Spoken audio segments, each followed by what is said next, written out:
What do the Diavel and the XDiavel have in common? According to Ducati, aside from 6 letters in their names, only brake calipers and tires. So, despite the similarities of the names, and even in profile, Ducati calls the 2016 XDiavel the company's first true cruiser. Don't think of this as a boardroom construction meant to fill in a particular check mark on a manufacturer's list of necessary products.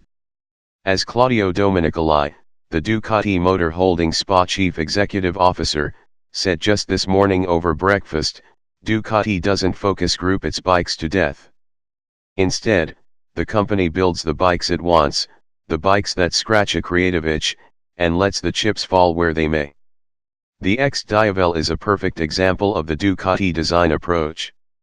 First, the designers decided what constitutes a cruiser as seen through its research of the American market. Next, the designers processed the information through the filter of Ducati styling, technology and performance to settle on what the key features would be. In the case of the XDiavel, the cruiser traits are relaxed, low-speed riding, the call of travel, and a feet-forward riding position. On the Ducati half of the DNA, signature Italian style crafted with the latest engineering and delivering a hefty dose of performance. This folding together of the somewhat contradictory design goals is what puts the X in XDiavel. While the engine is always important in a motorcycle, in cruisers it is the crown jewel, the centerpiece of the bike's design while simultaneously being the heart of its functionality. The Ducati Testastretta DVT 1262 takes this to the extreme, in a most positive way. With the Multistrada 1200 engine as its starting point, Ducati's engineers massaged and reshaped the L-twin to a form more appropriate for Ducati-style cruiser duty. The 1262 cubic centimeters displacement comes courtesy of a longer stroke, yielding bore and stroke dimensions of 106.0 mm x 71.5 mm. The DVT moniker in the name stands for Desmodromic Variable Timing, which first appeared in the Multistrada 1200 last year, where it varies the timing of both the intake and exhaust cams halves independently, allowing the engine to deliver the seemingly impossible bottom-end grunt and top-end oomph. To learn about DVT, our 2015 Ducati Multistrada 1200 and 1200's first ride review has all the details, including video. Cruiser riders don't normally spin their bike's engine up to the RPM limit. Instead, they usually rely on the bottom-end torque as the primary motivating factor. Ducati have clearly studied this phenomena and have moved to address this with the XDiavel. The result is a claimed torque peak of 95 lb-ft at 5000 rpm. While that RPM level may be a bit high for traditional cruisers, in fact, on many cruisers, that would be approaching the rev ceiling, the peak is significantly lower than on the previous Diavel and then remains relatively flat until 7500 rpm. However, what cruiser riders typically have not experienced is the soul-stirring, deep intake howl emitted as the Testastretta superbike roots come online, thrusting the XDiavel forward with such force that they'll be thankful for the bolster at the back of the seat, since the feet and hands forward riding position gives the rider very little with which to combat the acceleration other than upper body strength. But I'm getting ahead of myself. Compression was bumped from 12.5:1 on the MTS to a healthy 13:1 on the XDiavel. While the Bosch electronic injection system utilizes the same 56 mm elliptical throttle bodies, the ride-by-wire, RBW, has, not surprisingly, been completely reworked. Ducati being Ducati, the engine also has a host of electronic goodies to provide the rider with a variety of power delivery options. The 3 riding modes are Sport, Touring, and Urban, each of which also features distinct Ducati traction control, DDC, and ABS settings. From a power delivery perspective, the Sport mode naturally brings all 156 horses into play with the relationship between the right grip and the throttle's butterflies a 1:1 ratio, giving the most direct relationship with the rider. The DDC is also set to its least intrusive preset level. In touring mode, the whole stable is still available, but at lower RPM the throttle response is softened by lessening the ratio of wrist input to throttle opening. However, as the rider opens the throttle further, the ratio changes to the point that, in the widest portions of throttle opening, it ultimately returns to the 1:1 ratio of sport mode. Urban mode drops power output to 100 HP and further softens the throttle inputs to civilize the savage in the confines of the city, and presumably slippery conditions. DTC gets progressively more assertive with touring and urban modes. Here's where regular readers, who are familiar with my penchant for smooth throttle response, may be in for a surprise. In my quest for bobble-free on-off-on throttle transitions on the street, I am often willing to sacrifice a bit of power on the altar of smoothness. Frequently, I feel that RBW Sport mode is shorthand for abrupt mode, and normal is actually the most streetable setting. Well, the XDiavel lays that belief to rest.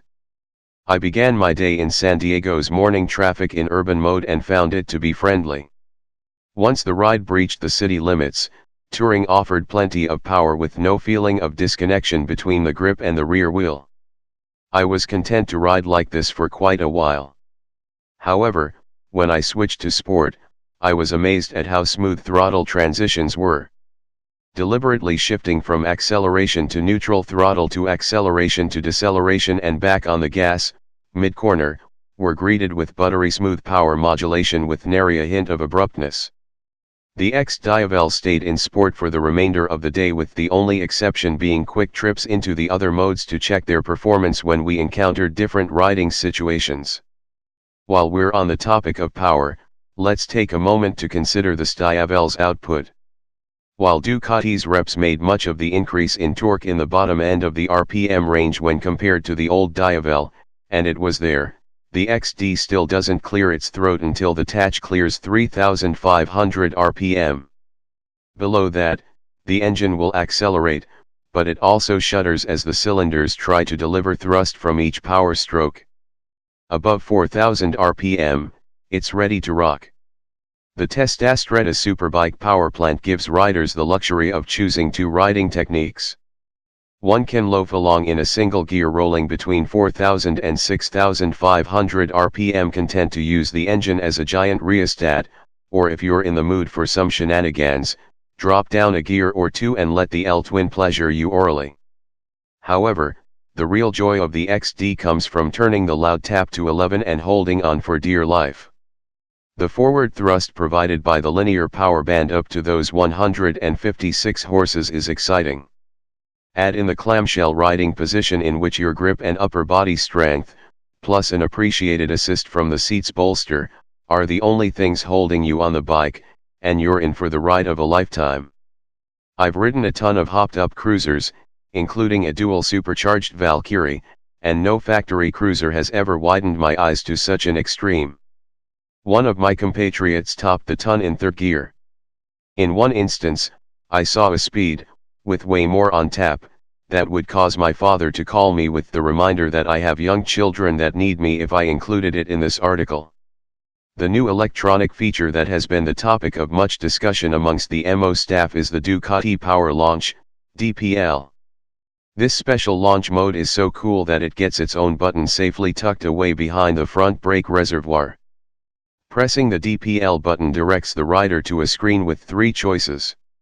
The first gives the least intervention in the form of DTC and wheelie control, while the third gives the most. Once the level of protection is selected, a screen tells the rider to place the transmission in first and crank the throttle WFO. Once you're underway, the electronics take over to save your butt until you either reach 74.6 miles per hour, 120 kilometers per hour, or you shift to third gear. Also, it disengages if your speed drops to 3.1 miles per hour, 5 kilometers per hour. Other than stating that the DPL would only allow 3 launches before a prescribed cool-down period was enforced, the press briefing covered nothing else about this mode. During one of the photo stops, I asked a ride leader if there was a place scheduled for us to try DPL for ourselves and was shocked to discover that we were not going to test it. The thought that I wouldn't get to test DPL began to eat away at the back of my brain, like a rat gnawing on wiring inside a wall. Who were they to say that I shouldn't fully test their new motorcycle's capabilities? I'm a professional. Our readers deserve to know. A few minutes later, after a photo pass, I found myself at a stop facing an eighth mile of empty pavement and no Ducati officials in a position to stop me. Now, what would a moron do in this situation? Yeah. If you've spent any time at drag races, you've seen racers crank the throttle to the stop, and, when the starting tree shows amber, dump the clutch. As my buddy, former co-worker, and erstwhile editor for a drag racing magazine, Peter Jones puts it, in the classes that let you run multistage lock-up clutches or launch control, if you're modulating your clutch at all, you've already lost. The parameters for the launch are programmed into the system in the pits. It was in this spirit that I selected DPL Level 3 for the most intervention. Hey, I'm not totally stupid, pin the throttle, and dump the clutch. DPL is not that kind of launch control. Witnesses said, when they heard the engine roar, they turned their heads to see a cloud of tire smoke as the XDiavel's rear tire instantaneously snapped to the right. Although DPL is not true launch control, I can firmly say that the DDC interceded on my behalf. Upon realizing my mistake, I immediately pulled in the clutch, but without the electronic assist, I would have started the 2016 testing season with a bang. And oops. And, I'm sure, a bunch of explaining. Instead, it was just a stratospheric adrenaline hit and a vigorous finger shaking by the Italian ride captain telling me that a second attempt would not be tolerated. Suitably chastened, I got back in line for another photo pass. In summary, DPL requires human intervention on launch. Once it detects that the bike is moving, the DDC and wheelie control take over. The real perk that DPL brings to the party is holding the engine RPM at a preset level prior to launch. For those who care, 8,500 RPM for level 1 and 8,000 RPM at level 3. Otherwise, the XDiavel owner is launching their bike the same way we did on our 6-way street superbike shootout, try not to bog the engine off the line then hold it wide open.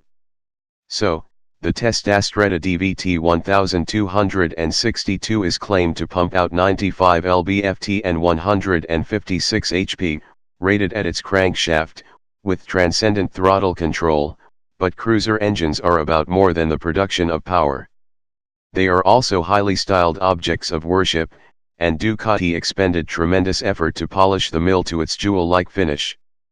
First, the ugly cooling hardware covering a large part of the engine's left side was relocated. The water pump moved from its former location on the alternator cover, a location that placed the multiple hoses required for routing the coolant in plain sight. Now, tucked in the center of the L, the water pump is driven by an additional belt and even had its output increased. The various pipes and hoses distributing the coolant have been repositioned, largely out of sight. The finish of the engine varies based on whether it is a standard or S-model XDiavel. The standard receives an all-black engine, while the S has machined highlights breaking up the engine's glossy black belt covers. Additionally, other select S-model pieces, like the peg mounting brackets and the outside edge of the 11 spokes on the alloy wheels, are machined to contrast the black paint. The S also receives a glossy black paint, as opposed to matte black, and a snazzy but understated textured gray and accenting red racing stripes down the center of the tank and front fender. Two other visual details round out the cosmetic features of the S, the LED daytime running light wrapped around the top of the headlight and the gold of the Brembo M50 brake calipers. Functionally, the standard and the S are the same with the sole exception of the front calipers. The standard sports Brembo M432 radial monoblock calipers. Both bikes utilize 320mm semi-floating front discs. When used in anger, both sets of calipers provide plenty of usable performance, but if you want to see EIC Duke swoon, get him talking about his love of the M50S. The same holds true of the XDiavel S. But wait, there's more. All XDiavels benefit from the cornering ABS provided by the Bosch Inertial Measurement Unit, IMU, which dynamically measures pitch and roll angles plus the speed of relative variations in attitude, allowing the ABS unit to tune its response to the chassis current orientation and state of change. Although we've hinted at the XDiavel's styling, we haven't yet turned our full focus on it. The primary design criteria were to embody the cruiser elements of a long, low stance and the almost omnipresent teardrop-shaped tank, then couple those with a feet-forward riding position. While the original Diavel had a sport bike-like bulbous top tank, the XDiavel displays a vestigial hump on its cruiser-styled teardrop. However, the abbreviated seat and pillion share more resemblance to a monster seat than that of any cruiser. The best way to approach the XD's relationship to cruiser aesthetics is to look at the broad strokes. The bike's lines largely taper down towards the back. The engine is displayed in a frame designed to show its beauty and muscularity. The LED headlight is a minimalist unit that flows into the fork. If the overarching lines are cruiser-ish, the execution is modern muscle. While this broadening of the cruiser palette to include reinterpretations of classic cruiser lines isn't unheard of, look at many of the Victories or the Vulcan S or even the Indian Scout. To a lesser extent, the XDiavel is Ducati performance focus laid over a cruiser profile. And then there are the forward controls that are so often the bane of cruiser cornering. Ducati's claim of a 40 degrees lean angle and a relatively low 29.7 inches. Seat height with forward controls raised some eyebrows, but Ducati seems to have pulled it off. Additionally, the pegs can be moved approximately 1 inch forward and aft of the standard position to accommodate different leg lengths. Also, the extenders required to lengthen the shifter linkage to suit the varying peg positions are included with the bike. Accessory mid-mount pegs are available for those who want the XD to have the same foot placement as the Diavel. In true cruiser fashion, upper body strength is required for the rider to lift the gluts skyward when large bumps are encountered. Speaking of bumps, the XDiavel's suspension does a remarkable job of impersonating a sport bike in cruiser's clothing. The ride is sporty firm, which helps with the lean angles the XD can attain.